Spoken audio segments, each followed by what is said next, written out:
So now I request from ESCC, Mr. Nambudripad, DD Avionics.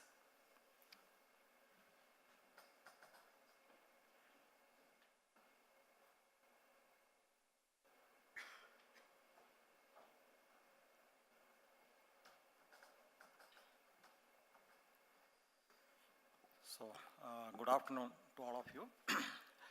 First of all, let me thank the Capacity Building Directorate of ISRO and the Director Sri Venkatakrishnan for giving us an opportunity to meet all the industrial stalwarts of the country.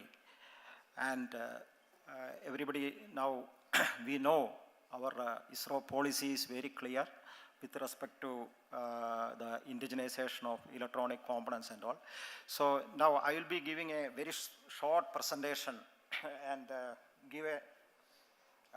I will give a flavor of the avionics activities in Vikram Sarabhai Space Center. Basically, VSSC is responsible for the design, development and realization of satellite launch vehicles. And we have the PSLV, GSLV Mark II, GSLV Mark III, RLV, etc. and all we have successfully developed, and it is all being operationalized now. Now, what is the overall avionics configuration in the launch vehicle, and what we look from industries, that I will be highlighting here. Okay, here this slide shows the overall configuration of our system. So in this total avionics, we will categorize into navigation, guidance and control. That is the mission critical NGC system. Then telemetry, telecommand and power. Then RF systems and control systems. That is the stage control systems. This way we can categorize the total thing. And one important point which I wanted to highlight is that so much of development is happening in the electronic industry within the country also with respect to the commercial electronics and all. But such things, we cannot directly adopt for our launch vehicle, because here this overall reliability is very important. That is, many times in some of the reviews and all, when we show our packages, people say, anyway, this is very bulky, and you see now the current technology is like this, why can't you adopt such technology there? But that is not that easy. For example, a mobile phone, you can see a situation that sometimes it hangs and we have to reboot or restart. Such things we cannot afford to have in our launch vehicle, because the mission is some 10 to 20 minutes. Any failure in this, it is a catastrophe. So that way, we are to some extent in the overall design, we are taking a conservative approach. That is, the design simplicity is one of the important thing. That is, suppose if I can realize a system with few op-amps and resistors and capacitors, I will go for that. I will not go for a sophisticated DSP or anything. We are not fascinated to use such sophisticated devices, because as far as we are concerned, the reliability of the mission is most important thing.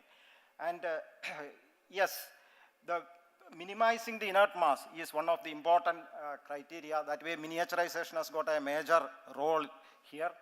Then designing for the withstanding the environmental constraints like vibration, shock, EMI, EMC, temperature, all those things are very important.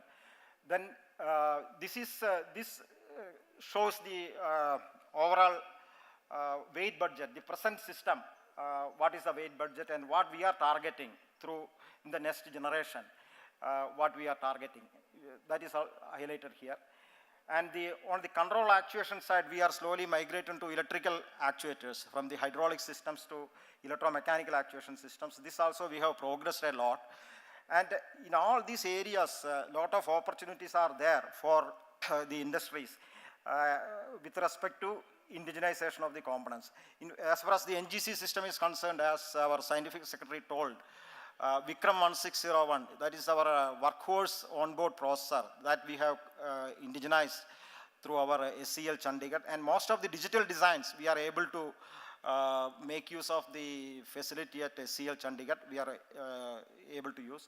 But still, the overall miniaturization plan, if you look, totally we have some 27 ASICs has to be realized, in which the digital mixed signal, etc., some visibility is there through SCL Chandigarh. But with respect to RF designs and all, no, yet, yes, we are looking forward other industries also for, in fact, designing our system itself. Okay, this gives a flavor of the various types of packages used in the launch vehicle. We have the coming from the onboard computer. The onboard computer is there. Then data acquisition system for the telemetry purpose. So in OBC, as I told SCL, Vikram is successfully flying in the launch vehicle. Then another thing is in the RF area. Recently we have tested this wireless telemetry. That is also one method for the overall weight reduction. In fact, this we have adopted for the telemetry purpose. Then why can't we adopt that wireless technology for interconnecting these sub-assemblies within the launch vehicle itself without hardware connection? But that gives a lot of weight saving with respect to the harness reduction and all those things. Even for functional parameters, why can't we use a wireless connectivity between the sub-assemblies? This is a design challenge I am posing before the industries. In fact, I have a dream of, in fact, controlling the total stages in a wireless manner from an onboard computer sitting in the equipment bay. There the total functionality of the navigation, guidance and control, as well as the stage control, everything can be clubbed in that, functionally integrated. And there one important constraint there, it is coming that all the sensor feedback, everything from the stages have to go to the equipment bay. So that can be avoided if there is a reliable wireless connectivity. So this is something which we are now thinking. And a reliable interconnection of a through wires with wire redundancy, whether we can get through an RF way. That is a design challenge. And this also shows the roadmap of our power electronics area, that is high power actuation side. No? 2 kilowatt, 3.75 kilowatt, 10 kilowatt, like that we have slowly increasing with respect to the power drive also. So this Mark III electromechanical actuation, 110 kilowatt capacity control actuation system, this is already we have qualified and it will be inducted in our next Mark III missions. So that is going to be a world record. There also we are depending on the high power MOSFETs and IGBT modules. Mostly we are importing those devices. So there also there is a scope for indigenization. Such products we have displayed there also. We can, industries can have an interaction how to indigenize those strategic components also.